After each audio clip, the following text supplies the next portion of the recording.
to get started to see which one can be the most retarded. Tinfoil haters, it's time to start the show.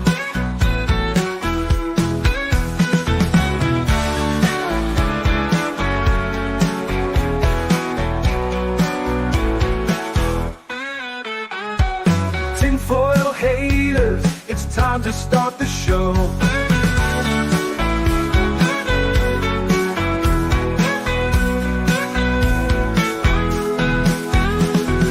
Tinfoil haters, don't tell them what to say. Tinfoil haters are here to save the day. And Sammy are about to get started to see which one can be the most retarded. Tinfoil haters, it's time to start the show. Tinfoil haters, it's time to start the show.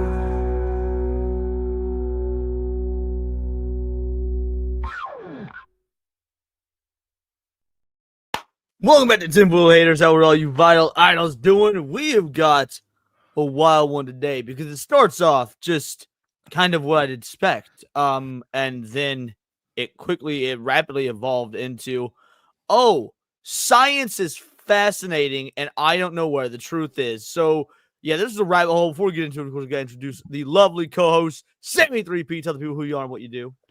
I am a tinfoil hater. I apparently didn't do enough research on this because I heard you guys talking backstage and I thought it was kind of clear cut. Like, you know, oil is redeemable and it's being hid from us by big oil. And then I was like, okay, that's that. And then you texted me earlier this afternoon, like, dude, we got to do a longer show. And I was like, okay, I'm going to strap in. Well, yeah, the amount of stuff that I found, and again, this was frankly, this was Ugly Cinevere's own recommendation. By the way, our co-host today, Ugly Cinevere, aka Stupenzo, because Cindy is still out. Mind you, I taught her. Go for it. No, you say. How's Cindy doing? What did you say? I was gonna say I did talk with Cindy last night. I was hanging out with her very sporadically. She sounds like shit. Like she sounds just god awful. So I was like, no. You're fine. Like you'll make it back when you make it back because, my God, she sounded fucked up. She got sick on top of that. So yeah, like right as the recovery for her surgery was finishing out, she got sick. She's like, I worry that people think I'm faking it. I'm like, no, I can hear you. You sound awful. Yeah. Let's just watch the anime and you not talk because oh my God, your voice right now. I'm all worried now because I got back from Chicago and now I'm back home at Mother's. And my bass player's saying he might got the Rona. He's sick. And I'm like, everyone else in the band feels fine. And we're like, God damn it. Stupid bass player. He's just pussy. I hope so. There was that one time where you and me both got sick. And I was like, I wonder if I caught it from you. It was like, oh, yeah, I've never met this guy in person. Right. Well, I don't normally do this, but like I was going to go pop on Tony Stark's karaoke game stream right now. And I saw you were about to go live. And I saw you guys were going to do the peak oil stuff, and I was like, holy crap, I got to get on this one because topic you suggested. So tell the people who you are, what you do, and your thoughts behind suggesting this in the Discord like weeks or months ago. I sent this in the Discord like a week or two ago, but I've talked about this one a lot because this is one I just like the Q stuff. It's one I kind of believe in, and it's also like the Q stuff. It's kind of a big one because like once you scratch the surface, there's like many layers underneath it, assuming it is true. But yeah, I mean, I'm normally a guy joking around, watching stupid movies and stuff and taking mushrooms on streams and eating chili dogs or whatever the hell I was doing last Sunday. But yeah, I don't know. This is one of those things where basically in the year 2005 or so, after I got out of high school and I was living with the band, there were two documentaries that really blew my mind. One of them was Loose Change about the 9/11 conspiracy, which all in all still seems pretty accurate. I don't think anything in that documentary was verifiably false. And then there was another documentary called The End of Suburbia. And this documentary was basically about peak oil, the dangers of peak oil and how peak oil was coming. And peak oil is basically, oil is a non-renewable resource. It's comes from fossil fuels. It's scarcity. Basically, the idea of peak oil is one day in the very near future, this documentary was saying, like 2010 probably, it was saying we're going to hit peak oil. And what that means is like we're extracting the most amount of oil out of the world at one given moment as possible.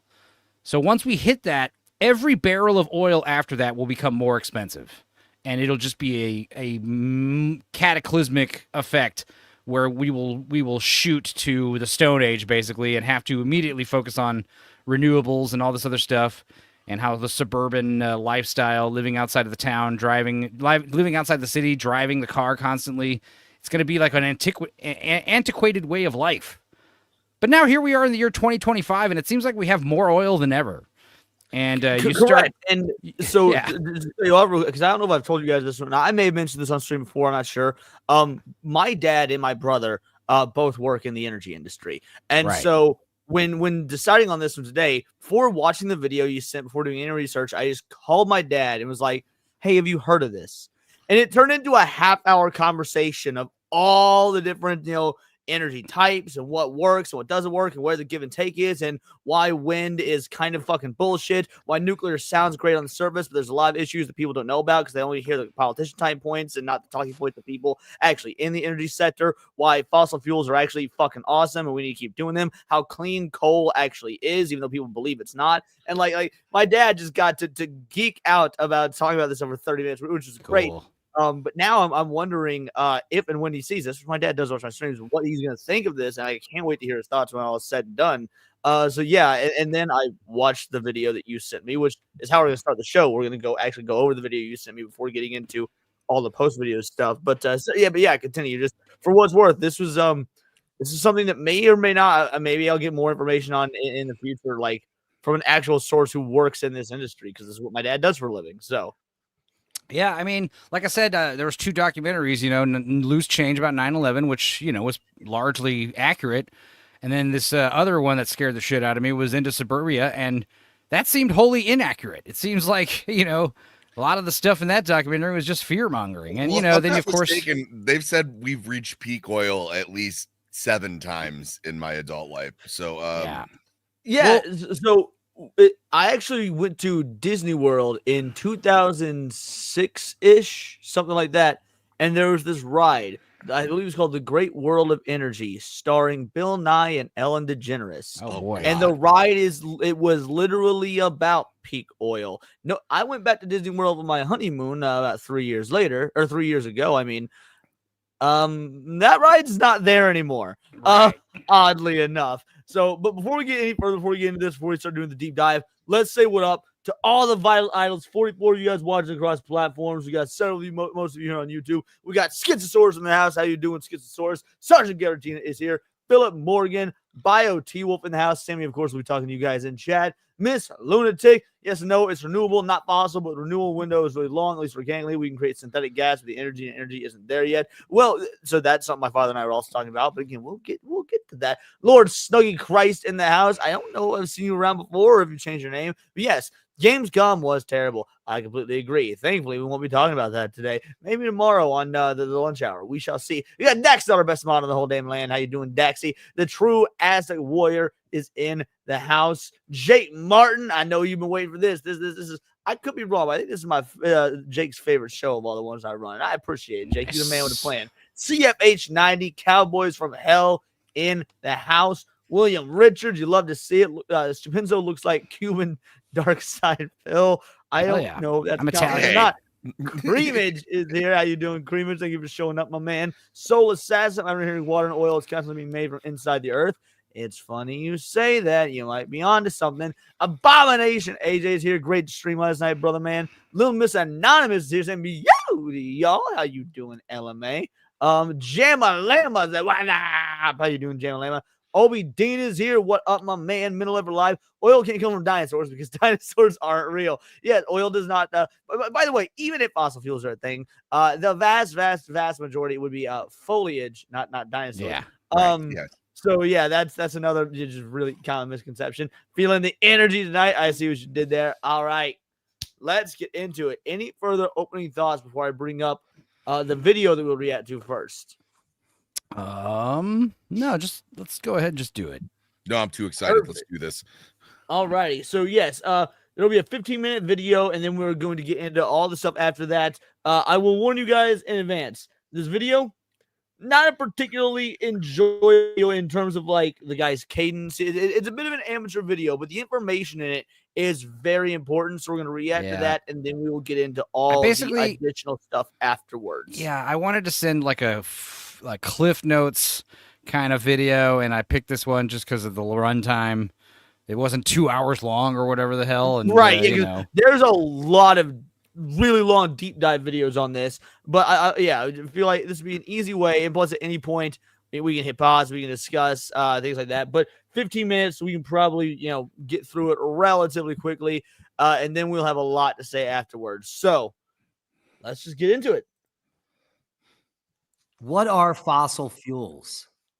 And are they really made from fossils? Well, I'm a geologist, more specifically a stratigrapher and paleontologist. Yeah, he's not a YouTuber, Leon, so cut him some slack.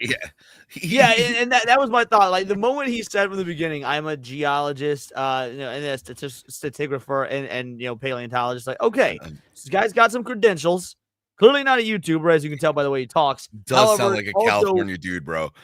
Yeah, I'm guessing he paid someone on Fiverr to edit it and do all the graphics or something. Well, it's also important. Like my mentality when watching this was like, well, you can't believe everything you see on YouTube, so I'll take this with a grain of salt. Which is why all the research afterwards was what was really mind blowing to me. Yeah. At university, and we were taught that these fuels come from fossils. Now, there is no evidence in the field that there is any oil or gas or methane around locations where there are fossils. Now, sometimes there are fossils above and below coal measures or within coal. I think the other thing is I watched this video at double speed, which is probably why I didn't notice his weird cadence. That might not be a bad idea. Do you think we should watch it at double speed? Maybe 1.25 or 1.5 at least, Yeah, okay. I also realized who he sounds like. He sounds like unfunny Ryan Reynolds. That's closed captioning. Where is settings? Playback speed. Okay. Yeah, we'll see how 1.5 sounds, and we'll go from there. Associated with it. So just in general terms, it makes let's do 1.25. Makes little sense that these fuels come from fossils. Oh, it's way better. There are lots of examples of quote unquote fossil fuels. And the question tonight we're going to answer is, are these fuels really from fossils, or are they being generated deep in the mantle of the earth? And an abiotic process, which is renewable and continues to happen as we speak. Now, in the West. So that's the premise, is that our oil reserves, natural gas reserves do not come from a bioorganic source. It is purely just organic. It's basically just natural. What I always heard, the long and short of it, is oil actually doesn't come from fossil fuels. It is a chemical byproduct of the tectonic plates rubbing together deep under the Earth's core. And they've basically proven this in other countries by replicating oil. Basically, in a nutshell, like really simplified, like steel, like metal plus acid. I brought all that up. Yeah. I brought up the tests that were done on that. It is almost universally held that oil and gas is derived from fossils. This is not the case elsewhere, particularly among Russian and Ukrainian scientists who have over several generations tenaciously propounded the notion that oil and gas are abiotic, can be found deep below the surface of the earth in most parts of the world and in very large amounts. And more, the Western world is coming, to realize that this may be the case. An abiogenic hypothesis was first proposed by Georgius Agricola in the 16th century. And various additional abiogenic hypotheses. Agricola sounds like and again a really in the bad 19th soda. century, most notably by Prussian geographer. See, Jake, this is the thought that I had. I felt like a poser. I've never heard this conspiracy theory. Now, mind you, this isn't a conspiracy theory per se. This is a scientific theory. The conspiracy part will come later. Yeah. This is just the scientific theory that oil is and natural gas are actually abiogenic, and there Yeah. is Not just- stuff to back that up. But the conspiracy, go for it. Yeah. Well, not just renewable, but literally the most abundant natural resource on the planet. To such a degree, like we can't even imagine. And then the conspiracy is like, well, if they actually know this, like, why aren't they telling us this? Why don't they want to, Yeah, exactly. Yeah. Exactly. Alexander von Humboldt. Let's see if we can get a picture of him up here. Also, the French chemist Marcelin Berthelot and the Russian chemist and inventor Dmitry Mendeleev. Now, Mendeleev is best remembered for formulating The periodic the table. periodic law and creating in 1863 a far-sighted version of the periodic table of the elements. So he is not a slacker by any means. And so His we have haircut many would suggest important early otherwise. scientists working on the idea that oil may be abiotic. Now, abiotic hypotheses back. were revived again in the last half. Where do you need me to go back to? There was a dude just named God. What? No, that was a science joke. He's the godfather of the Oh, study. okay. No, there's a guy's last name is Gold. Maybe there was a typo on there. One of the leading proponents of this in the 50s was his last name was Gold. So maybe there's a typo. But yeah. This is Yeah, my there son, was- God. Yeah, I was gonna Just be like, named wow, his son God. Hell yeah. What a flex. arrogant 20th parents. century by a Soviet scientist who had little influence outside the Soviet Union because most of their research was published in Russian. The hypothesis was redefined and made popular in the West by Thomas Gold. Thomas Gold. There you go. can Yeah, see okay. his paper. I love gold. Now, Gold developed his theories from 1979 to about 1998 and published his research in English. Now, this all goes and leads back to one area, the Gulf of Mexico, Eugene Island Block 330 field. His It's issue is he doesn't located have a about 80 AI miles off that's the like coast of clean or an editor Louisiana, cleaning and up is those often pauses. cited by the proponents Yeah. of the abiotic oil theory. Because depleted oil wells found themselves, as if by magic, suddenly replenished with new oil, and no one could say exactly why. Now, this is the part of the theory that blew my mind. One of the Yeah. things that I had to look into, like, wait. Because we've all heard, the oil wells, they'll eventually go dry. They are going Right. dry, whatnot. I had never in my life heard this. these wells were self-refilling. Right. You think you're doing math and you're like, okay, this should be, getting around this level of emptiness around this year. And then you do a check and you're like, there's more oil in it. It's like, yeah. And it gets crazier from here. But just remember that he said that, guys. Remember that he said, because I know this is a bit dry, but we got to get through this to get to the interesting stuff. So remember that he said the oil wells were on their own refilling themselves. That's a wild claim. right. Also the idea that, Eugene like you Island said is at the a very submerged- beginning, where you find oil is not consistent with where you find a lot of fossils. you know? Yes, correct. Where Yeah. do you find fossils? Yeah. Mountain with a landscape riven with deep fissures and faults from which spew spontaneous belches of gas and oil. And they do this all the way up to the surface. Now, a platform designated Eugene Island 330 began producing about 15,000 barrels of oil per day in the early 1970s. And by 1989, the flow had dwindled to only 4,000 barrels per day. Then, suddenly, without warning, production zoomed back up to 13,000 barrels. In addition, estimated reserves rocketed from 60 to 400 million barrels overnight.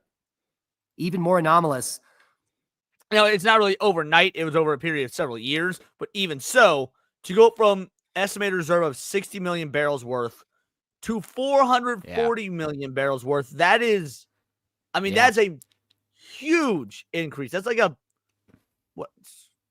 200% increase, something like that? Something insane. And like I said, man, like the in the early 2000s, man, that documentary Into Suburbia was just like loose change. It like changed my whole worldview. Me and a bunch of hippie friends were like, you know, the oil, man, we got to stop using it. You know how fucking like when you find this out, like your whole worldview shatters. You're like, Jesus Christ, how wrong could they have been? Well, so something else happened in this that shattered my worldview. Oh, I should say shattered it. Something I had a suspicion about what got 100% confirmed. So yeah, but again, that's not mentioned in this video. Or at least I don't think it is. I don't remember being interested. It's something that I found later on, and you'll probably have seen it, Sammy. Discovery that the geologic age of today's oil coming from the well site was quite different from that recovered a decade ago. It's difficult to avoid the conclusion that the oil reservoir at Eugene Island was rapidly refilling itself from some continuous source miles below the Earth's surface. In support of this, we got Hollywood Nats coming in with that two-banger. Someone said oil. Yeah, we got a true blood, red blood American up in here. You'll love to see it. Thank you so much, Nadia. Let's go ahead and give you your clip. You know what we will need? We will need oil to run the robot dogs. Why will we need real robot dogs? For Irwin. I'd fuck one of the robot dogs. Bingo, bango, bongo. Thank you so much, Nadia. All right, let's keep going. surmise, analysis of seismic records revealed a deep fault which was gushing oil like a garden hose. The deep-seated oil source at Eugene Island strongly supported Thomas Gold's theory about the deep, hot biosphere, in which he wrote a book in 2001. Now, Gold is a respected astronomer and professor emeritus at Cornell University, which is quite respectable in my opinion. He has held for years that oil is actually a renewable resource. And, well, we agree with this supposition. Oil is nothing. Now, I asked my dad about this. Again, works in the energy sector. Even if, because when I explained the theory to him about, oil reserves replenishing and whatnot, he's like, well, it wouldn't technically be renewable because renewable means that after you use it, you can break it down and reuse it. That is not true. It's oil naturally reoccurring. Yes, correct. Yeah, he's like, he did say, I can see the science being wrong on the oil reserves and whatnot, and that there might be something that we're wrong about in terms of the quantity we have.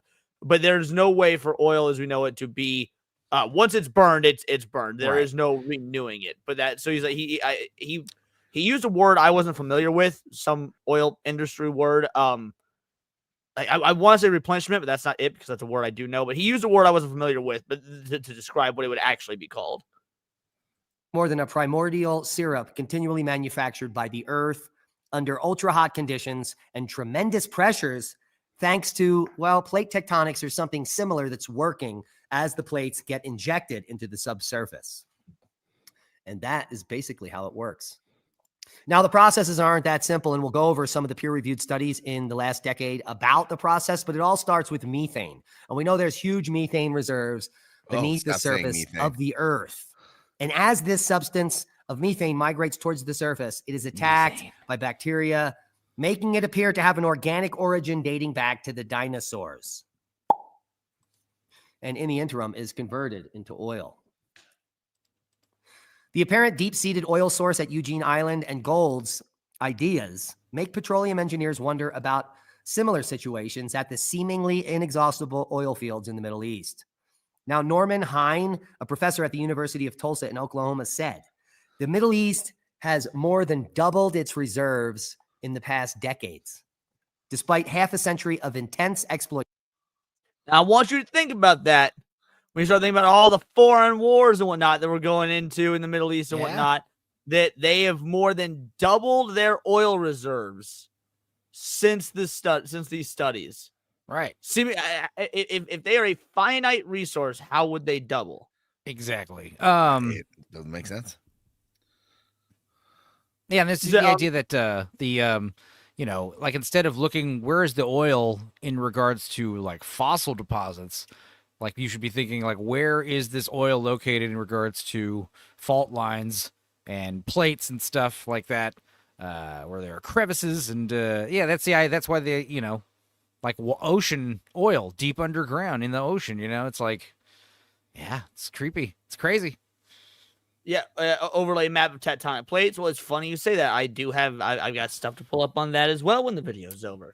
Yeah, Yup. oil is Y'all catching on basically quick in the chat. it's basically the blood of the earth, It's crazy. And we're bacterial vampire to it. Like we're out here drinking its blood. And relatively few new discoveries and continuous pumping, the Middle East has doubled its reserves. How is that even possible?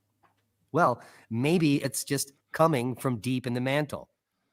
It would take a pretty big pile of dead dinosaurs and prehistoric plants to account for the estimated 660 additional billion barrels of oil that had just spontaneously popped up in this region. Let me repeat that. The Middle East has doubled its reserves in the past decades, despite the intense This is what? This is something that like I used to bring up, like, because when you're younger, you're like, hey, but how many fucking dinosaur fossils are really out there to justify this much oil? And they're like, well, it's actually not dinosaurs. It's also plankton and plant matter that's fossilized. Right. And I'm like, yeah, but still, like, we use so much oil. We use a lot of it. Exactly. We use a whole lot of it. I think you could have done away with all the fossils and all the eventually we would hypothetically have ran out of fucking fossils. Right. Like, you never hear about this like shortage of fossils. Also, you never hear about people taking fossils and like turning them into oil. But you do hear about people turning metal into oil or synthetic oil. So it's like, okay. And Miss Lunatic is correct about this as well. This is something my dad was telling me about. Every barrel's going further as we become more efficient in manufacturing. Sort of. There's a caveat to that.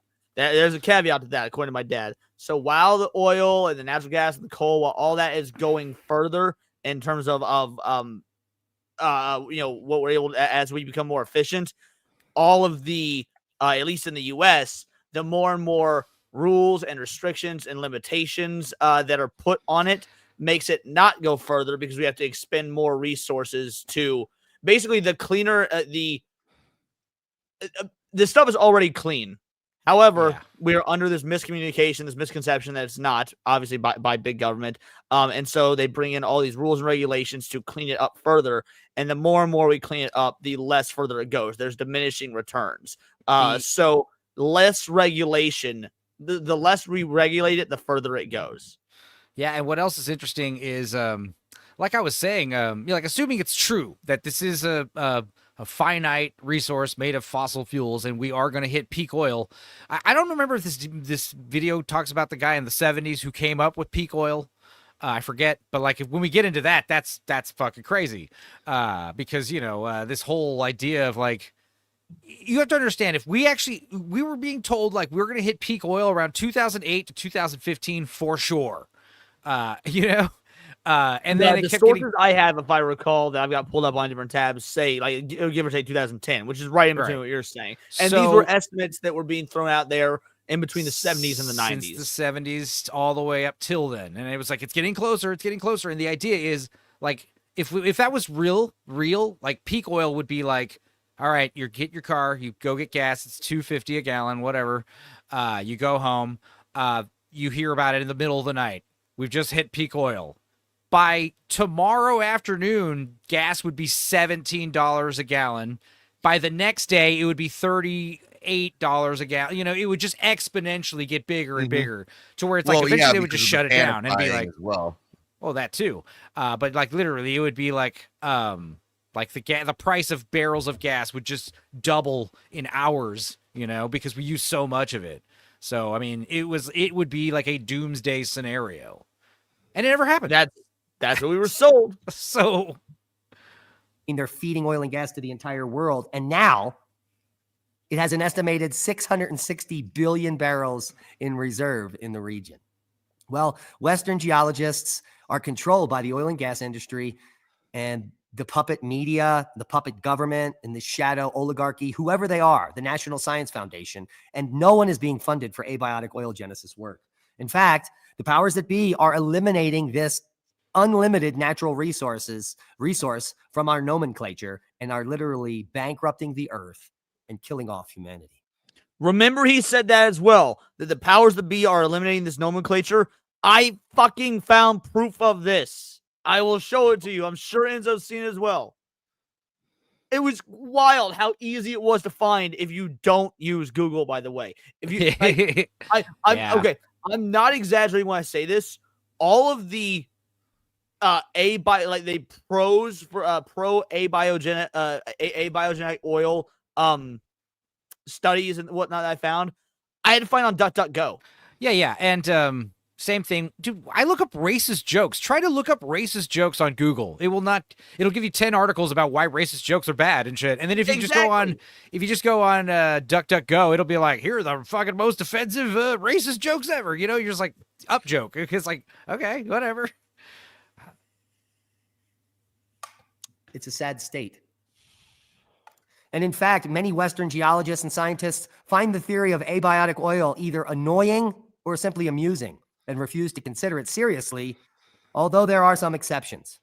The theory continues to be held in much higher regard by Russian scientists and geologists for historical and maybe ideological reasons, but Which is still true to this day, by the way, which I found fascinating, that the only country, at least the only major country that still takes abiotic oil seriously is Russia. Yeah. And like you said, you know what it kind of reminds? It won't let me make the comment. Jake, use DuckDuckGo. It won't let me leave that comment. But the issue with God damn it. What were you just saying? Abiotic oil And the Russia. Russians. Yeah. The idea that it's also kind of reminds me of like the medical industry. Like they've been trained to just prescribe drugs. And when you talk about holistic, or there's another word for basically you treat these things with natural remedies. What was that, homeopathic? No, it's like holistic. It's got a different prefix. Yeah. I'll figure it out. Is it homeopathic? Doctor prescribed is the opposite of holistic? I could be wrong. I can't remember. Anyway, point is, like, if you bring that up to doctors, like, they get annoyed because they're like, I wasn't taught this in school, and it doesn't make me money. About that on X today from a doctor where they were saying that they had a patient. So this guy's a third party PCP. He's not works with a hospital or anything, and he was stating that he has a patient who, under his previous PCP, the dude basically got off all of his medication, lost 40 pounds, like did everything all natural. And the doctor refused to believe him. And the guy's like, no, really, all natural. He's like, well, let's go ahead and get you on Ozempic so you can lose weight even faster. And no, that's okay.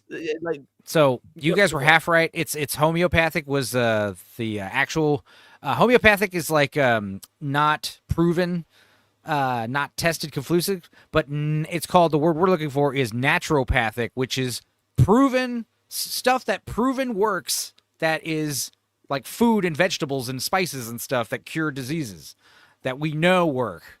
And we make, medicines and pharmaceuticals to replicate that kind of stuff. But yeah, when you bring that kind of stuff up, like, oh, how about I just eat garlic or whatever for this disease? Yeah, for this, I got a flu, what? And they're like, no, antibiotics. They'll get upset at you, if you try to treat yourself.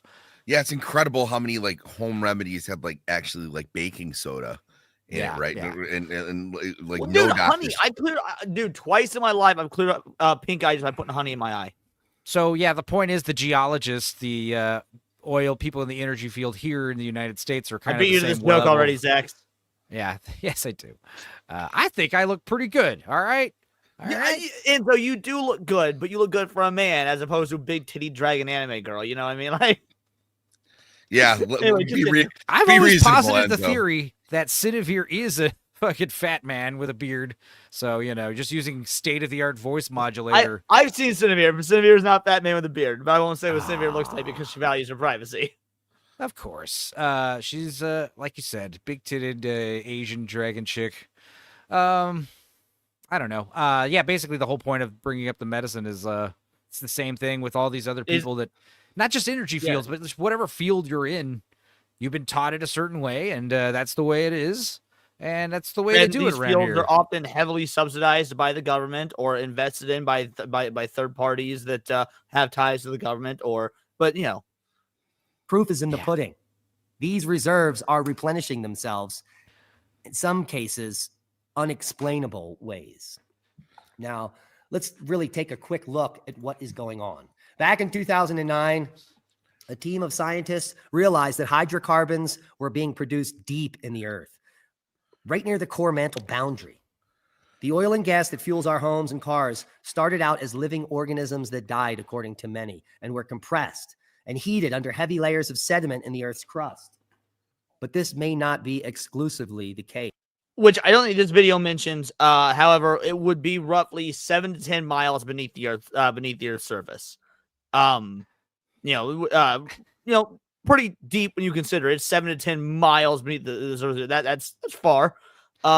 Some of these oil reserves that we're finding, 40 miles deep. There wouldn't be fossils 40 miles deep, according to what our current standards are, where we find fossils and whatnot. But again, that's a semi-related tangent. I did watch The Core for the first time like 3 weeks ago. Holy shit! Oh, you never? I haven't seen The Core since it first came out on DVD. But I remember liking it so bad. It was amazing. It was like Moonfall levels of ridiculousness. But yeah, it was great. But yeah, I mean, you think about it, like when you rub your hands together, your little skin cells and dirt form. When you rub pieces of wood together, there's sawdust. There's something that happens with friction. So deep in the Earth core, these huge tectonic plates of shale and steel and bedrock, they're rubbing together, creating enormous amounts of friction. Something happens from that, logistically. Well, let's keep going. In fact, studies in recent times, here's a 2011 paper, Hydrocarbons Deep in the Earth, are showing the first principal molecular dynamic simulation. I will post it right now. In methane in contact with hydrogen-terminated diamonds at high temperatures and pressures. Now, we know the mantle is filled with diamond. Kimberlite pipes prove that to us. And with the diamond-methane interaction, you can spontaneously create hydrocarbons. Yep. At a depth below the Earth of at least 10 miles.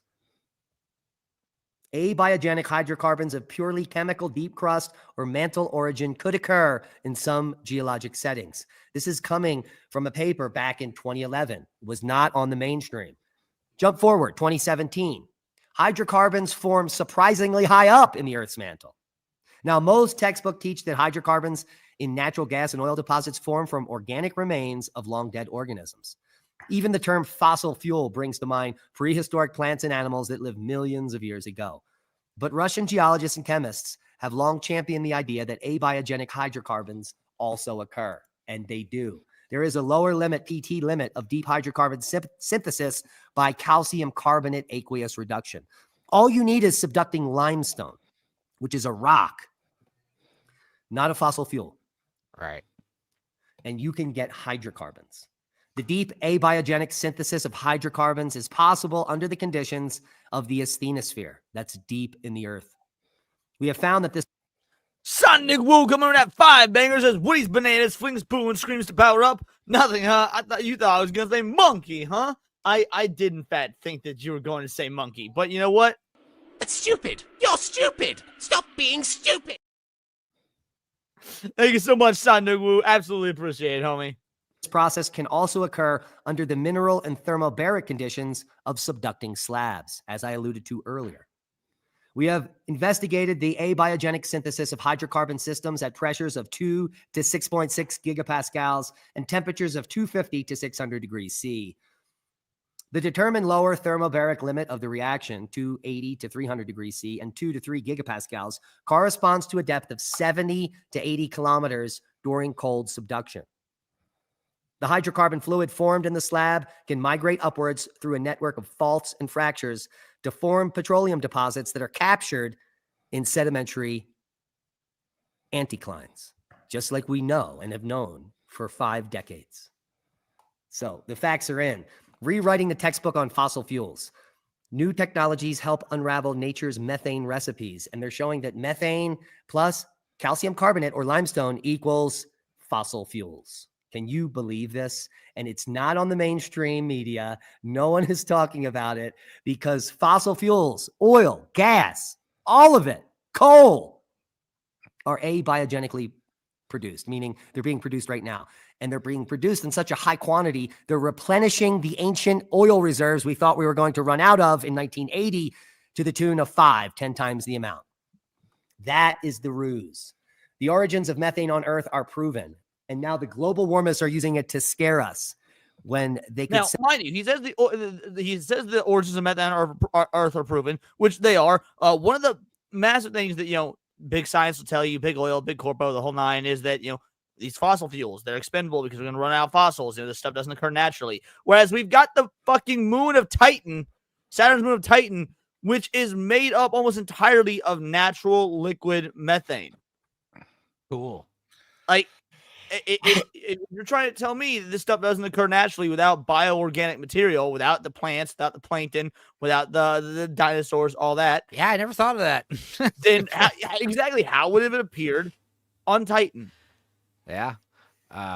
It's rough. simply flip the switch and say that we're all saved. We have unlimited resources beneath the earth that, well, God gave us. And that's a boom to knowledge. I hope you got something out of the video. Don't believe. Yeah, so they everything don't you really talk hear. about the guy in the 70s who came up with the peak oil thing. Basically, like, he worked for, I want to say, one of the big oil companies like Chevron or something, and they were trying to get this climate change stuff going. And basically, the cliff notes from what I remember reading about was basically he pulled a number out of a hat when they asked him, like, he thought about peak oil. When did he think this was going to happen? He said, I don't know, 50 years from now, give or take. And then from that on, they've been using that date as a template. And that guy who said that was horrified because he didn't realize. He said 15 years, in the 70s, correct? Yeah. He did say around 2010 or something, maybe. But he just kind of pulled that number out of his ass. The Disney World ride in 2006 said 30 years. They gave it, they added that extra 20. So Okay. I guess they subtracted the extra 20. So they were still operating on that same model in 2006, give or take, which again, they probably knew was bunk then, but that was the mainstream narrative that they were going with. Again, the ride was called, I believe it was called the Universe of Energy. Anyway, the guy who made the estimation was like horrified to see like this article, this paper he wrote was being cited everywhere and all this like legislature and stuff. He was like, what? Like, I was just kind of, it was a goof. Like I was just pulling a fib. I don't know. I was just, just like the gal that invented the Bechdel test did as a joke, but like everyone started taking it seriously. Yeah, I mean, it wasn't really a joke as much as it was just like a vague guesstimation. I really based my estimation on no science whatsoever. It was a hypothesis. Yeah. Well, so Sammy, with this knowledge so far, is there anything that thus far that you hadn't come across in your own looking ups, anything that blew your mind before we get into what, in my opinion, is the real kicker here? I mean, just a little bit. I enjoyed the deep dive into the science behind the replenishment, but no, nothing thus far. This is kind of what I expected, what we were going to be talking about, which is cool in itself. But I didn't, like I said, I didn't really come across any like things. I had just assumed afterwards that big oil was covering this up because there's a difference between mining a finite resource and an infinite resource. I mean, I think we could all safely guess that big oil is probably lying to us about something, right? Probably lying to us about one thing or another. Yeah, but then you find out they're lying about something in this your industry, massive. You're lying. Yeah, but you find out they're lying about. What I want to show you guys is how easy it is to prove their lies, how they don't try and hide it, how blatantly out there in the open it is. That is what blew my mind. So let's take a look at this right here. So when I first Googled, I didn't use DuckDuckGo yet because I try and use both for different things depending on what I'm doing. So I started with Google. So I Googled abiogenic oil. And this is one of the very first things to come up. Climate fact checks. This is climatefatchecks.org. So are oil and gas renewable sources of energy as claimed by some. This is from October of 2023. So it's a very recent article in the grand scheme of things. So I read through this whole thing, and they come to the conclusion down here at the end that, that considering everything, the biotic origin of petroleum is well supported by credible evidence and widely embraced in contemporary scientific circles. Despite a few disagreements with the opposing theory, this explanation is commonly acknowledged as the true hypothesis for petroleum's origin. Scientists find go on. Keep going. Keep finishing it. Scientists find substantial evidence favoring the biotic origin, making it the prevailing and widely accepted explanation, even though it encounters some challenges from the opposing perspective. That is a whole lot of words to say, trust the science. That's basically what he said. Mm-hmm. Correct. Now, they have these sources listed here for everything they use in this. They have these sources. So I decided, let's check out a couple of these sources. Well, one of the first ones they use are, let's see, where is it? Right. Oh, shit, this is a really long. Hold on, let me scroll up. Clifford Walters, The Origin of Petroleum. This is from January of 2007. In the book Practical Advances of Petroleum Processing. Oh, UT Austin. Yep, University of Texas, Austin. And now I read through all of this. I did not understand half of it because I'm not a fucking geologist. But what I did understand after reading through all of it, let me just scroll through it right here, the summary. So the in conclusion of his hypothesis here. The theory that petroleum originates from the sedimentary organic material that was once living organisms is consistent with all natural observations, laboratory analysis and experiments, theoretical considerations, and basin simulations. The accumulation, basically, he's saying, like Enzo said, hey, this is what the science tells us. So when you go to his actual profile, though, Clifford Walters, Doctor of Philosophy, Senior Research Consultant at the University of Texas Austin, look at his #1 affiliate. You're not sharing your screen. My bad. Sorry. I'm waiting with. Oh my god! Look at that. His #1 affiliate, ExxonMobil Research and Engineering. #2 affiliate, ExxonMobil Upstream Research Co. #3, Gulf Research and Development. Just think about what the tobacco companies did to people so they could keep selling cigarettes, right? The lies, the fake studies. Now this is the oil industry, okay? Like, could you imagine if you were to tell me that oil technically should be like less than a penny a gallon? You know, what would that do to things? Like how it's all things that it'd be good for all of us, bad for all of them. So they don't want that to happen for sure. Homie looking like Mario's dad out here. Oh, I'm just a nice guy. You know, I work for the university. I'm here to tell you about, how we need to go green. When right in his fucking about section, you can see plain as day, he was paid off by big oil for God knows how many years to push this narrative. Again, that was just one source. So I went back and said, all right, what about the other source? Well, here's another source they use. SPE Connect. Origin and Formation of Petroleum. Now, this is a paper by I'm not sure how you say this guy's name, Donation Ishawe. However you say that. So I was like, all right, who is this guy? Who is this Donation guy? Donation. Donation Ishwame. So his name's Donation. What? His name's Donation. That's how you pronounce it. That's even better. All right, so Donation here. He is since 2019, he's been serving the government of Rwanda as specialist in petroleum and gas exploration, geophysics at Rwanda Mines Petroleum and Gas Board. Now again, mind you, this is the guy that wrote the paper that also said, if you get to the end here, that in conclusion, biotic origin petroleum fits today's science with plausible evidences and commonly accepted as the true hypothesis to explain the origin of petroleum, regardless of some few confrontations with his counterpart. Now, if you read through his bio, it says that he got his degree from, where'd it go? I had it here. Yeah, the American University of Nigeria. All right. Maybe that's a respectable university. I'm not sure, but that's where he got his degree in his petroleum studies. Well, hold on a moment. Now, this I didn't find on Google. I couldn't. I had to find this on DuckDuckGo. Oh, okay. Students expose fossil fuel industry influence at Nigerian universities. This is from December of last year. This is amazing. 8 months ago.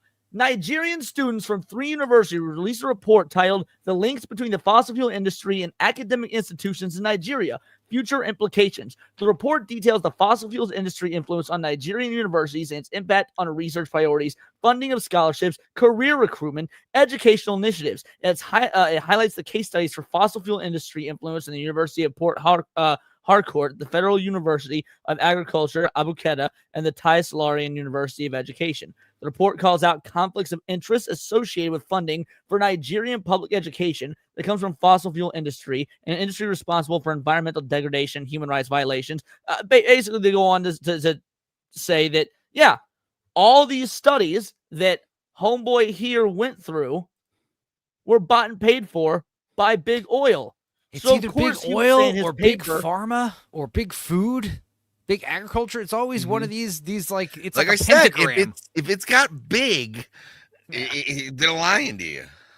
Yeah, it's like truly amazing how, yeah, you come to the conclusion that biotic origin petroleum fits today's science when the companies funding you are the ones who want biotic origin of oil to be the mainstream because it's their fucking business model. Yeah. And this is a big reason why I think this is a bigger conspiracy theory than some of the other ones, because you find out that, drugs are bad.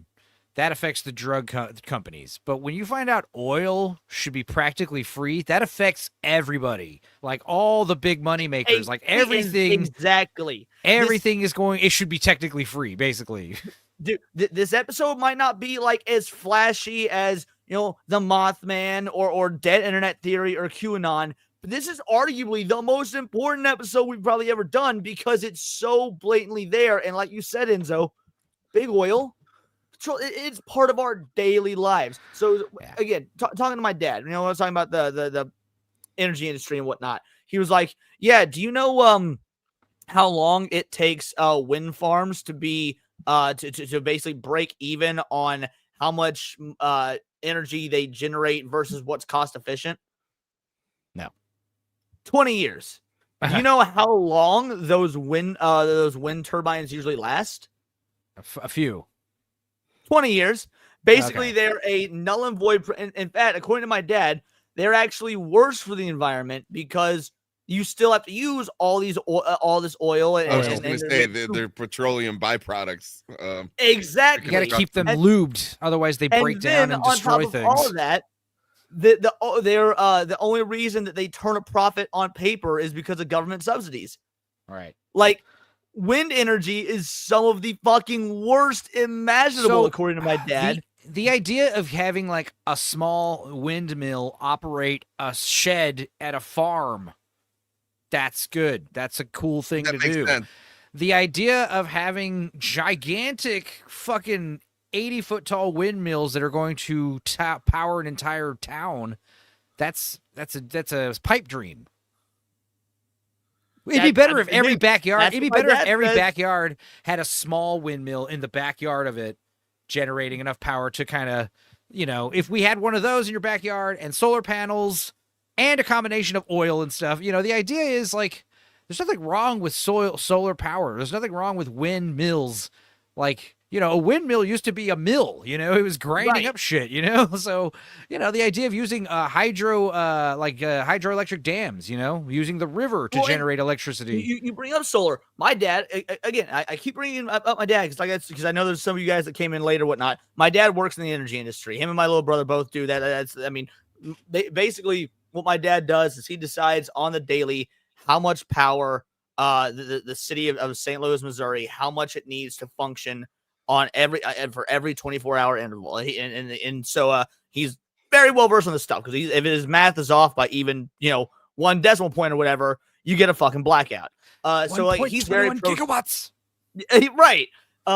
He's very pro solar, but according to him, he is not pro solar as a replacement. You cannot replace coal. You cannot replace oil. You cannot replace these fossil fuels. What you can do is have solar in addition. You can maybe slightly lower your coal production during the daytime with solar, and then when there's no solar in the evening, you use the coal. Like basically, he's like, you could split this stuff. Nuclear is great on paper. There's still issues with it in terms of its actual function for day-to-day life because we've not built the infrastructure for it.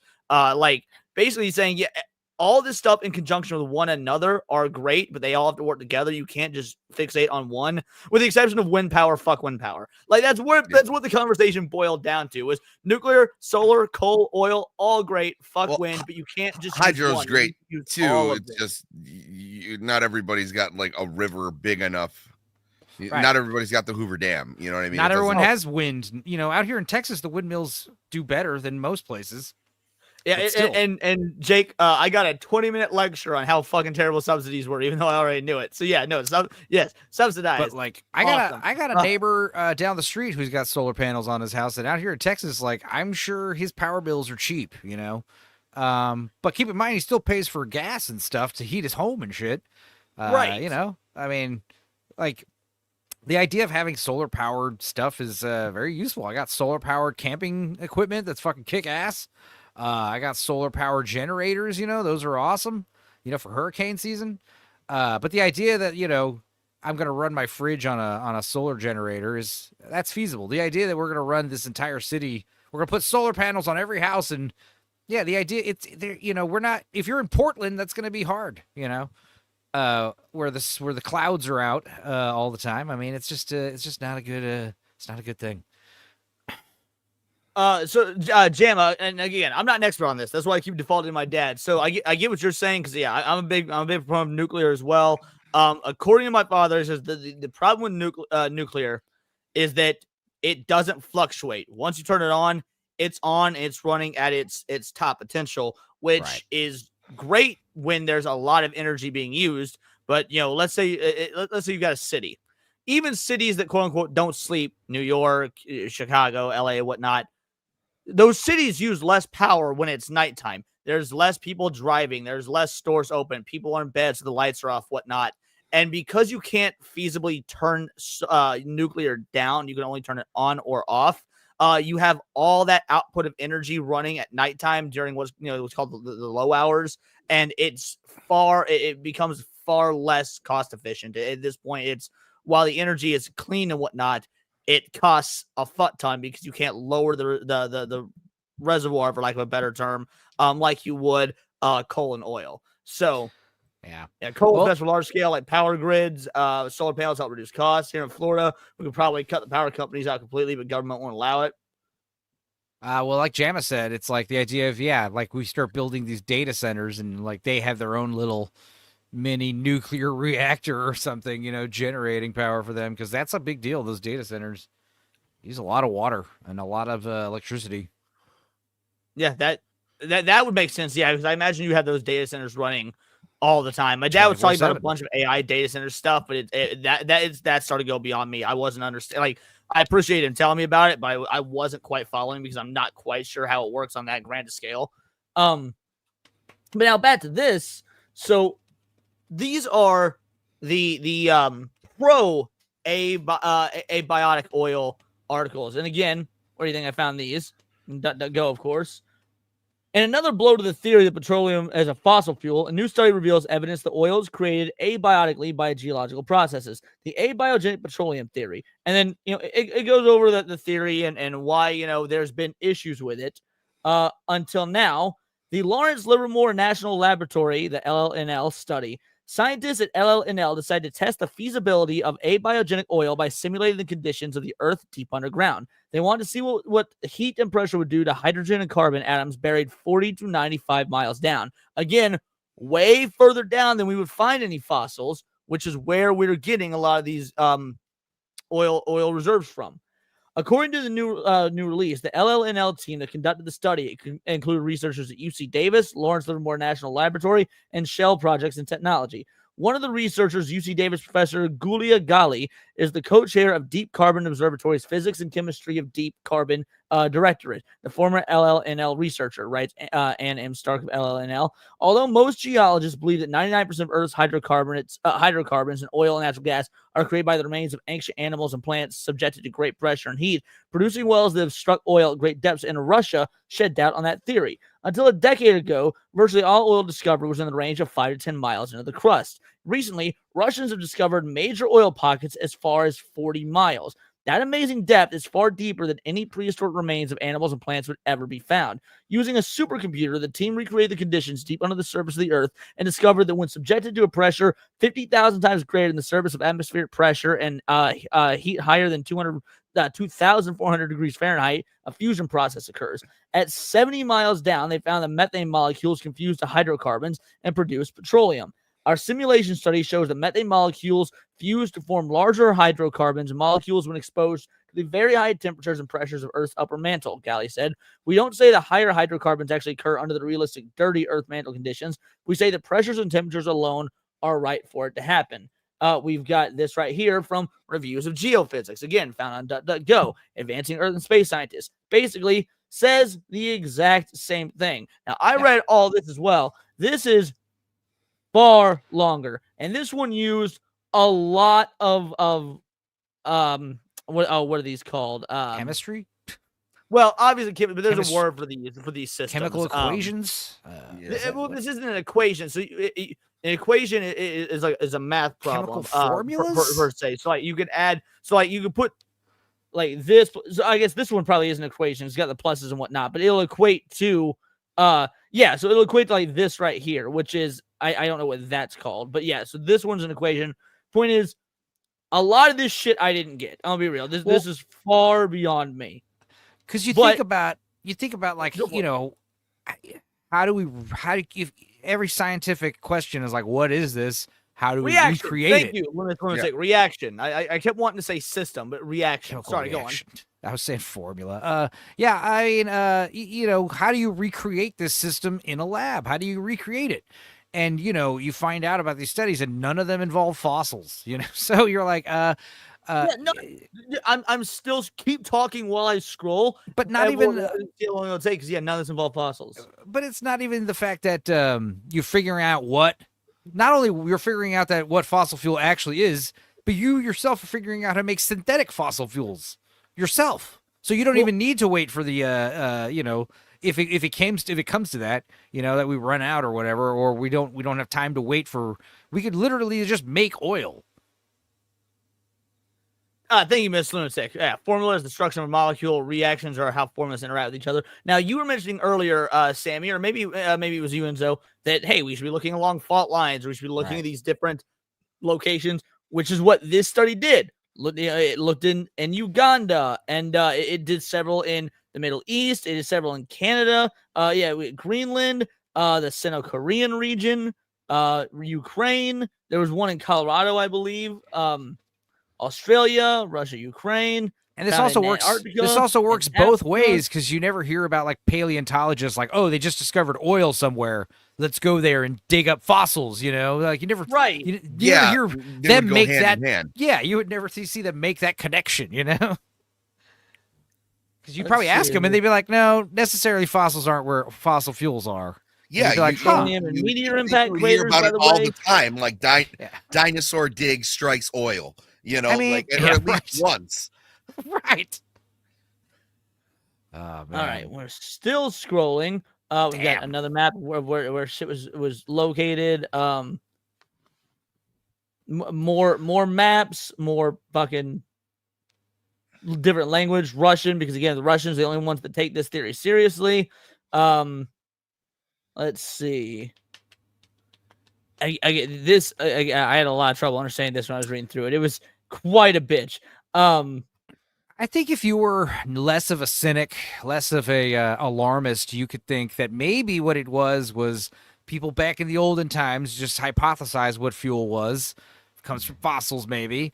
And it's like this stubborn headness of like, it's clearly wrong. And it's like, well, we've kind of built our whole society around this idea. So let's just, pretend it isn't wrong.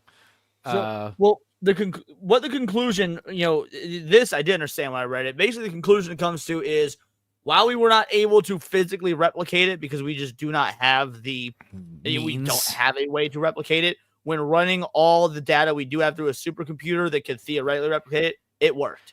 Well, they're basically replicating themselves like something close, but like, yeah, you don't get you're not getting the conditions just right. Right. Yeah, they're to replicate a tectonic shift. Right, but the idea is like they can make these weird synthetic petroleum-like substances, Now, here is my favorite part. So we have this from offshore. Middle East geology, why the Middle East fields may produce oil forever. This whole ass article is basically saying exactly what we were learning earlier in that other video about how these oil wells are refilling themselves. Right. But they're probably just saying it's because there's way more fossils there than we thought. Believe it or not, it doesn't say this. You want to know why? Because this article April 1st. is from 1995. It's also April Fool's Day, so is this a joke? So it's funny you say that. Why we'll never run out of oil. Okay, all right. May 31st, 1999. And then our oil wells recharging themselves. This one from 2012. However, all right. If you look at all the recent ones, I only pull up one example. I had 3 or 4 where they basically all said the same thing.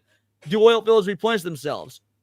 This one from, I believe the year was the bottom on this one. Yeah, 2023 says no. So this one from 95 said yes. This one from 99 said yes. This one from 2012 said yes. But the ones I could find from about 2020 onward all said no. But are they saying anything about these petroleum, these oil fields that are refilling themselves? Or are they just saying, are they trying to make excuses for that? Or are they saying that simply isn't happening? Well, let's start with this offshore one because this one is, this is pretty interesting. So Robert F. Mooper, James, it starts right here. Okay. Increase in Saudi oil reserves. Source, basically he's bringing up all the things that brought up in the other video, how all these different oil, sites were refilling. The topography of the Middle East as exists today is a result of a geodynamic system reflected in the creation of subduction zones in Oman along Persian and Arabian Gulf area, along Syrian and Turkish borders, and along the eastern shore of the Mediterranean Sea. The system is reflected in a rift creation leading to the opening of the Red Sea and the Gulf of Suez, the Gulf of Aqaba. Northward and southern Turkey between Syria and Jordan, the subduction and rifting are caused by counterclockwise movements from the Arabian Plate and the Miocene to recent, as evidenced by recent earthquakes. So basically, this is saying what you were saying, Enzo. The rubbing together of the tectonic plates is what's causing the refilling. This one right here, why we'll never run out of oil, basically says the same thing. Back in 1973, some experts were predicting $100 barrel oil prices by the year 2000. What happened? American civilization, as we know, appeared to be in great peril a quarter century ago when Arab nations cut off oil shipments to the United States during the 1973 war in the Middle East. Gasoline prices abruptly rose 40%, and panic ensued. Motorists out in long lines. And yeah, we get what happened. They said $100 a barrel by the year 2000. Surprise! Doomsday is 9. Oil has been selling at $10 to $15 a barrel, not 100. Adjusting for inflation, gasoline is cheaper today than it was before the Arab oil embargo. Indeed, the world seems to be awash in oil. This year, wells around the world, the sands of Saudi Arabia to the deep continental trench off the coast of Brazil, will pump 75 million barrels of oil each day to satisfy demand. That's about 25 billion barrels a year, and the number is climbing at a rate between 2 and 3% per year. Barring worldwide recession, the U.S. Energy Information Administration believes the world will be consuming around 110 million barrels a day by the year 2020. It looks as though we won't be running short anytime either. It's hard for people who remember the 70s to accept this, but I believe we'll never run out of oil the way pessimists think, says Michael Lynch, political scientist at MIT. People think the earth is having a certain amount of oil the way you might have a certain amount of money in your bank account, as Daniel. And he goes on to basically say, yeah, no, it naturally refills itself. You make money, you get more money as you spend it, ideally. But I mean, it's more like, it's not like having, a jar of honey and that you run out of. It's like having a fucking beehive in your backyard, you're going to get honey. It's there. It's going to keep coming. Now, what this one does say, if I recall, and I'd have to read through it again, one of the articles did say that it is not technically infinite.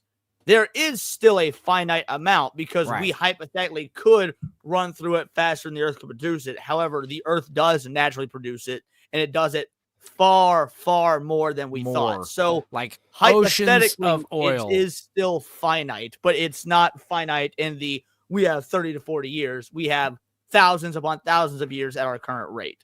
We're thinking of how fast would it cost? How fast would it take to drain the oceans completely? Right. You know, that's how much we're talking about. A lot of oil that's underground, and because people don't realize how massive the Earth is. the oceans are like, yeah, like I said, I watched the core.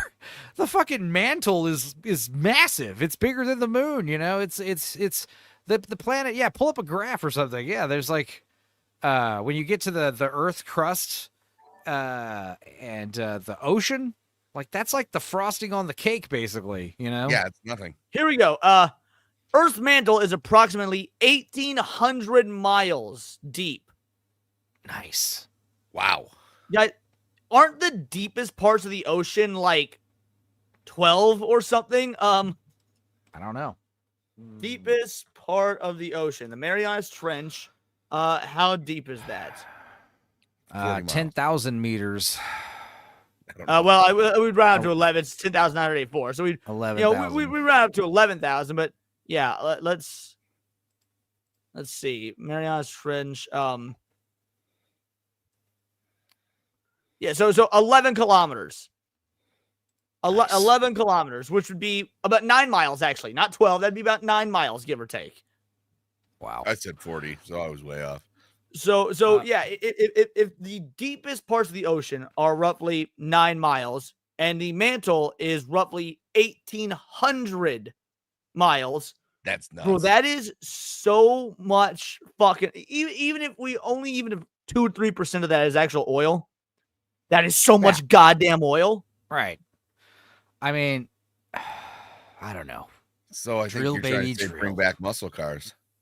Yeah. Yeah. That was my Now- takeaway. Now, obviously, running a bunch of fucking gas fumes in the air is bad for the air. I don't know if we're, climate change, man-made climate change is a whole nother box of worms. It's a conspiracy hellhole. 6.8. Thank you. I was estimating. Thank you. Appreciate it. So 6.8 miles. 7 miles. But yeah, I mean, I don't know, man. Like I said, when you find out they're lying about this, it's like they're lying about lots. There's this cascading effect of all the lies piling down from this one lie that oil is not renewable. It's going, it's always going to cost money. It's always going to be finite and rare. And when you flip that worldview upside down, the entire planet is different. We're almost in like Star Trek world, with the idea of like limitless cheap oil energy. It's something we all dream about. It's all everyone talks about. Limitless free energy, How, like one day it'll happen. Well- what if we actually already have the means right now and we're not even, being told the truth? And that's my theory, is that we do. And because I didn't see any of the websites I was reading through bring this up or whatnot, because I tried to stick to actual scientific journals. But there is precedence for this, and the reason for this already being taken care of is because so Tesla found, if we believe the stories, Tesla found effectively unlimited free energy. Right? That's what they say, unlimited free energy. But who was his biggest investor? It was J.P. Morgan Chase. Oh, it was JP Morgan. And JP Morgan Chase, when he said, when Tesla's like, I can give the world free energy, JP Morgan Chase was like, no, I can't make money on free energy. And he pulled all of his funding and he blacklisted Tesla. Nice. So if they were able, if they did that with Tesla, over limitless energy back then, why would the story be any different nowadays? The oil scarcity thing is 100% manufactured, because if we all knew that oil is actually effectively limitless. Yeah. Well, we were There's talking no about money to be made there. the big companies that are lying, and they progressively get more and more at the top of the pyramid. Big food, big pharma, big oil. I think the only ones on top of big oil are big money. The idea that our money costs money and we should be paying money for our own money, like that's the top of the we've been bullshitted and scammed conspiracy Greatest trick theory the pyramid. devil ever played. Yeah, but right under that is this one, the oil, like the energy. When you find out, like, just think about all the wars waged over oil. Just think about all the, all the death that's happened over oil. I don't know. It's just It kind of makes me. I won't lie. Like to make this modern political, it makes me like Trump a whole lot more because his whole thing is drill baby drill. Right? It's like, Right. well, if we ain't Right. danger run down his shit, then yeah, drill baby does he drill. know? Does he know something that Right. most people don't? You know, is there a reason for it? Because that's the thing. That's always the clapback for that. I mean, the environment, oil, fossil fuels, it's bad. And it's like, what if it wasn't bad? What if you're just being lied that it's bad? And someone was saying Nancy Reagan lied to us, which is funny. But honestly, someone lied to Nancy Reagan. And when you hear this, like I said, when I heard this in 2006, dude, it was like, we gotta fucking start doing something, guys. This is bad. And then you realize, like, oh, it's just a fucking documentary that's just lying to us, just like Inconvenient Truth. And the thing is, like, Inconvenient Truth came out shortly after that, but that was, like, widely regarded as a kind of bullshit by a lot of people right from the get-go. Yeah. Was it really? Because I don't remember Inconvenient Truth being taken so seriously. It was. I mean, it won the Oscar, but I remember there was some clapback in the, like, the shadow circles, the conspiracy nut jobs, because you have to understand, this is post Loose Change, 9/11. Like when you watch the 9/11 documentary, that was made by like some guy, and he handed out DVDs everywhere, before he put it on YouTube and stuff. And it was just like this really awesome, like underground documentary expose before the YouTubers started just making crazy expose documentaries like that. This one guy was just like, compiling all the great 9/11 conspiracies, and that like woke up a lot of people. Like I said, this other documentary, obviously Inconvenient Truth was a big one, but like the underground equivalent of that was End of Suburbia. And it was basically, it also had like a Loose Change style distribution, but you find out like, yeah, it was much more corporate. It was much more like well made, like, production value wise and stuff. And yeah, you realize like all that stuff that I was terrified about happening, we're going to basically be living through the trigger effect in 4 years, like it's a pretty fucking crazy thing to find out about, Well, it's the same thing with, they've been saying about climate change. They've been talking about climate change since the 60s. Yeah. It's now, do I think it's important to find cleaner ways to, take care of the earth? Of course. But I also, someone had to call out Greta Thunberg the other day where she said, hey, we're all going to be dead in 5 years. We're like, well, right. Greta, it's been 5 years. We're all still here. Yeah. It's just like every other, that's why I love when these idiots are like, trust the science. My favorite thing with trust the science is, like these child raising books. It was like every 5 years it's something else where it was like, oh, you shouldn't let your kids use toothpaste because this and this, and then a couple of years later it was like, oh, a lot of kids are getting cavities and their teeth are falling. Okay, maybe toothpaste is okay, but is that there's the stand-up comedian, one of my favorite underrated stand-up comedians. His name is Chad Daniels, and he has this bit about how like he didn't read any parenting books when his kids were babies and whatnot. And so when he met when his wife had a female friend, just had a baby, and she was like, "Oh, it's time for tummy time, and she puts it. He's like, "Fuck is tummy time?" She's like, "Oh, you put the baby on his stomach, so it treats his back muscle, so it knows how to stand up. How do you not know that? You're a father." He's like, "Well, I didn't give my kids tummy time, and they're not over here like, Dad, roll me over." Like they can walk, they're fucking fine. Like no, those are learned traits. Like, it was like kids learn how to walk, and it was like we already have like windows and stuff like that. It's all bullshit. And there was you'll find a lot of those things when they're drastic, they end up having drastic problems, and then they're like, oh, in 10 years they're like, oh no, we shouldn't be doing that. So it's all bullshit. I think around 2012 when the fucking Anunnaki didn't show up and peak oil didn't happen. Yep. And the fucking Mayan calendar didn't show up. It's around that time where I'm like, this is sounding like a bunch of malarkey, so that was fun. It was good to stop trusting documentaries implicitly. Documentaries are all bullshit. I remember when How to Make a Murderer came out, and it was like I immediately just started looking into it. I was like, nope, it's all fucking nonsense.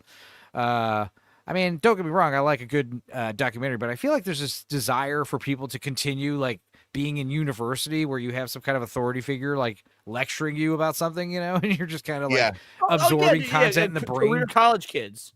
Right, exactly. Well, it's also this desire to like have these breakthroughs, right? When really like no one knows what they're talking about. It's The question becomes: do they not know, or are they falsely? See, that's why the biggest bombshell in this.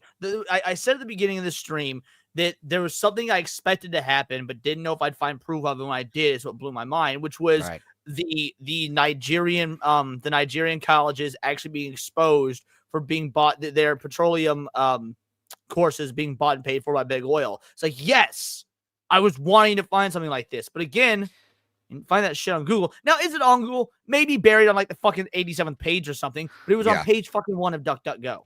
It's one of those things where, like, let's say they came out about it tomorrow. Like, they tried to act like they just discovered it, and they were like, we found out today that oil is totally replenishable, and we have an unlimited supply of it, and energy's basically, like, cost next to nothing from now on. Which means, your groceries and shit will also cost next to nothing from now on. People would be happy for about 10, 20 minutes. And then there'd be a whole lot of, wait a minute. But explain the last fucking 200 years. Wait a minute. Hang on a second. How? But then, Enzo, then people like us, though, that already know this at this point, would be like, wait. If you're letting this go, if you don't think there's money to be made in oil anymore, why are you making the money now? Because something else is happening in the background. You're wanting to distract us with this good news. 100%. It's like, all right, we're waiting for that other shoe to drop. The catch is we're running out of drinking water. It's like, that's bad, isn't it? Then I'll save you all. That's gonna be the next. That's gonna be the next hoax, by the way. They're already talking about it. Vaccines didn't work. COVID, global climate change didn't work. So the next thing is going to be drinking water. Water. It's Bill Gates' next move, allegedly. Yeah. Well, I live in Michigan. Good luck pulling that shit off with me. Right. I have all the drinking. I'll save you guys a seat. Unless you live in Flint, then you were definitely no. Actually, that was my first radio gig. I got held up at Knife Point giving out free pizza. Flint, you don't want to go to Flint. The guy rolled up on his bike and he's like, I'm taking this pizza. I was like, it's free. Great. You know what the worst part was? Bro, you literally were like the Spider-Man meme, like, whoa, he stole that guy's pizzas. Spider-Man 2. You know what the worst part was? Is so he rolled up on a bike with a basket on the front. And then after we gave him the free pizza, he turned it vertical and put it in the basket. And I was like, dude, you just ruined that free pizza you stole. It's going to be dripping out of the basket managed on to the way. steal something that was for free. Congratulations, Flint. So real quick, I want to hit these couple of super chats. We got Jake Martin for a 10 banger. It was a super sticker. Wow. Unfortunately, we are so far past. I don't know if I have access to it anymore. Let me scroll up and see if I can see. I can. It's a hippo falling out of his chair saying wrecked. Yeah, we just wrecked that government narrative. Absolutely. Jake, thank you so much. This is for you, homie. You know what? You just made the list. Oh, no. Oh, here we go. And then we got Sonic Woo for a 2-banger. Only thing that we can run out of is fresh water. I don't know if that's true. So it's a bold strategy, Cotton. Let's see if it pays off for him. Like the tectonic plates making oil is the same as the atmosphere making water. Basically, is what we're I was fresh say, water.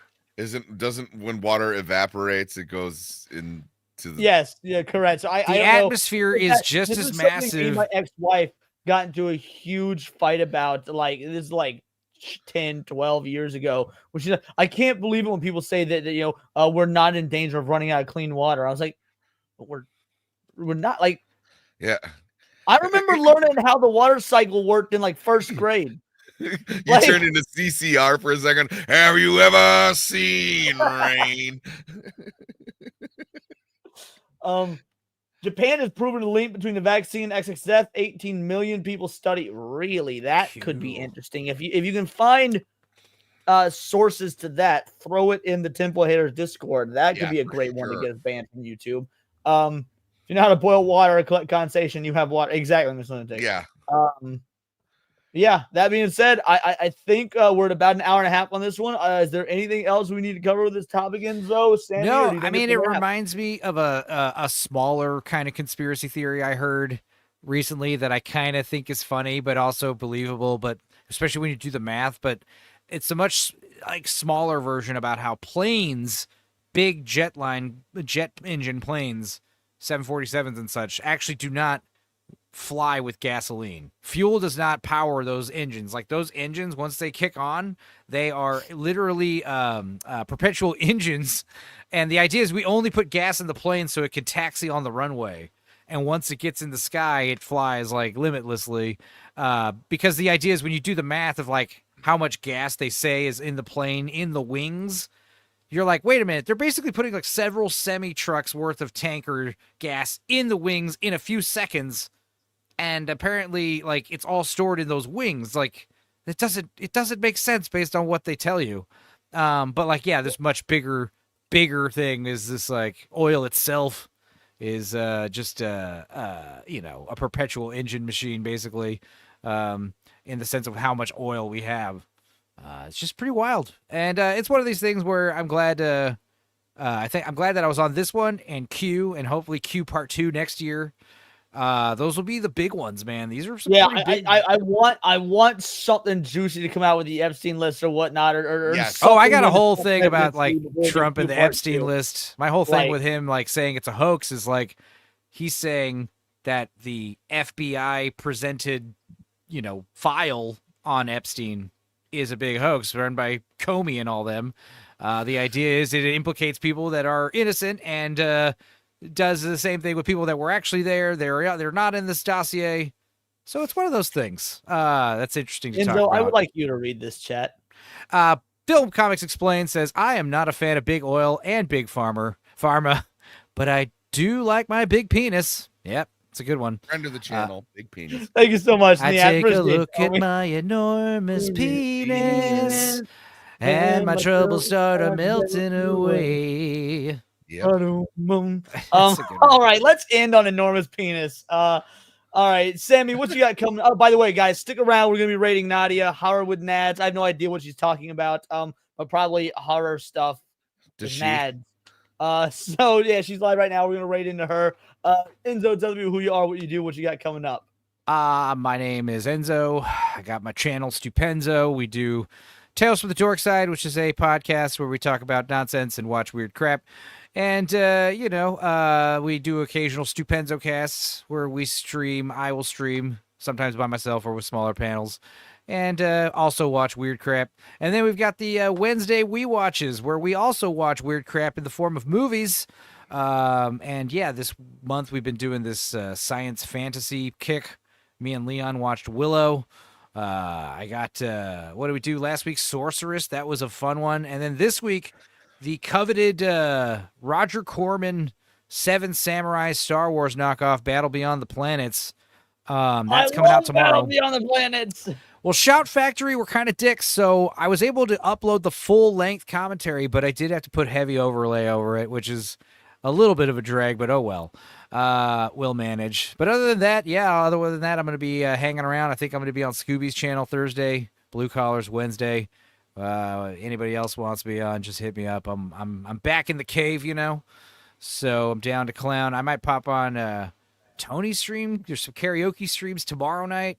There's also me and Sammy might watch a movie right now. I'm excited, so I'm glad to be back home. And pray for Yellow Man's eye. His eye's not doing Chicago. too great. I know. Chicago was cool. I talked about it at great lengths on Sunday. Inebriated out of my gourd. I had to step away from the computer for a moment. We were watching Mick Jagger do Yellowface in this Nightingale Fairy Tale Theater episode, and I had to literally stand up and get off camera and just walk around the house for a minute. I was just feeling good. Anyway, I digress. Thanks for having me. Sorry, I kind of asked to come on last minute. This is a great one. The original idea for this week's episode was God. we were going to do the JFK assassination, but only upon researching the JFK assassination, which I thought I knew a lot about already, that I realized there is Oswald no did fucking it? way. I would love to do it at some point, but we're going to need like a full production. That is such an endless well. I Yeah. like the no theory idea. that Oswald actually did do it by himself, but the government doesn't want to let the people know that a lone guy can just take out like the president, you know, and it was a gay commie too who did it, you know. It's just like there's like it's like a it was like a that's like the fun theory. There's so many. I was coping so hard in the middle of the day because he texted me and I was like, "What if we just talk about one aspect of it?" Yeah, Because but it's what like one there's aspect we endless talked about. well. So yeah, no, reached in the archives, saw the video you sent. I was like, actually, this could be interesting, and interesting it fucking was. Yeah. Sammy, what do you got coming up, my man? I will be on Devil Made Me Do It on Wednesday for Make Me a Sandwich. And then I got my regular Cave Cast. We'll be talking about Penguin. And then in other news every Sunday night. And You still doing 2 Civs and a Pig? oh yeah, 2 Civs and a Pig. I mean, it's been kind of wishy-washy lately. But yeah, I should be doing that, and I'll also be, you know, on Roman's channel. But yeah, just go on my channel. Always got something going on. Enzo, I think you're due to be on the news again. So I'm in the list. I'm on the chat. I'm in the game. It's party. cool. Speaking of Roman's channel, I'll be on Roman's channel for the very Yes. first time this coming Thursday. I was never able to be You've on never before. been because on? He's been on my show, but I've never been on his due to what my old work schedule was with Thursdays and whatnot, because of how early in the day he does his. However, now I will officially be able to be on, so it's going to be a great time. Beyond that, guys, if you didn't watch my video today about the rumored Resident Evil Code Veronica on Resident Evil 0 remakes and why those are terrible fucking ideas, watch my video today, and then I will have new videos every day. We're probably talking about either Gamescom or more of there's some I haven't covered the UK bullshit at all, and I think I really need to. So we might have a video tomorrow about what's going on in the UK. And of course, tomorrow and throughout the week, I do videos every day, streams every day. Tomorrow is the lunch hour, so I'll see you at 1 o'clock p.m. Central Standard Time, Leon's lunch hour. And then we've got what's called Dark Legacy. $1.99 from Sonic Woo. Yeah, I was about to hit that, and I was curious if this Dark Legacy was. Either way, if you're in the Discord, put it in the Discord. Would love to check it out. And we got, yes, $1.99, Sonic Woo saying monkey. Well, you know what a monkey gets. That's stupid. You're stupid. Stop being stupid. All of it, Valiant Go, all of it. But guys, yes, check out the channel, hit subscribe if you haven't, and we're going to raid Nadia. Let's get into Nadia's stream and say Vital Idol raid. And until next time, it's all here in the Nerdosphere. This has been Words of Paradise.